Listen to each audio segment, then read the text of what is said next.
বিয়ের পরে নাকে নাকফুল অথবা হাতে চুড়ি অথবা গলায় কিছু না পড়লে অনেকে বলে তোমার বিয়ে ভেঙে যাবে অথবা গুনাহগার হবা, এমন কথা অনেকে বলে থাকেন।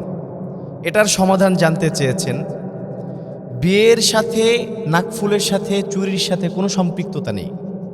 আমাদের দেশে আমরা অতিরঞ্জিত করতে গিয়ে হিন্দুদের যেই নিয়ম নীতি সেগুলো আমাদের ভিতরে ঢুকিয়ে ফেলেছে।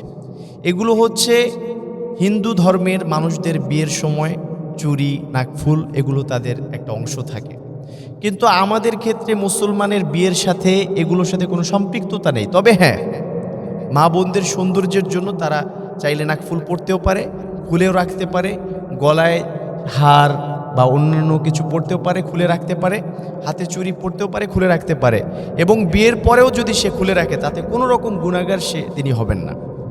এবং পাশাপাশি হলো এটা তার উপরে জোরারোপ করার কিছু নেই।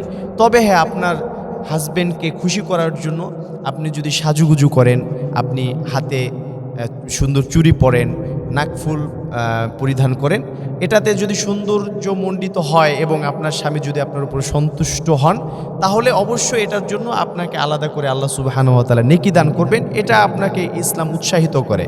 তবে এটা বাধ্যতা নয়। যদি আপনার কোনো কারণে খুলে রাখতে হয়, আপনাকে এটা মনে করার কিছু নাই। অনেক মা বোনেরা এরকমও বলেন যে হুজুর, নাকের নাকফুল একবার বিয়ের পরে খুলে ফেলা এটা নাকি বড় ধরনের অপরাধ, বিয়ের আগে পরিধান করেছে, এটা নাকি বিবাহের সাথে সম্পৃক্ততা, যদি এটা খুলে ফেলে তাহলে নাকি বিয়েতে সমস্যা হয়ে যায়। এটা একটা ভুল ধারণা। বিয়ের কোনো ক্ষতিগ্রস্ততা এভাবে আসে না। আপনার নাকের নাকফুল আপনি চাইলে পরতেও পারেন, খুলতেও পারেন, কোনো সমস্যা নেই।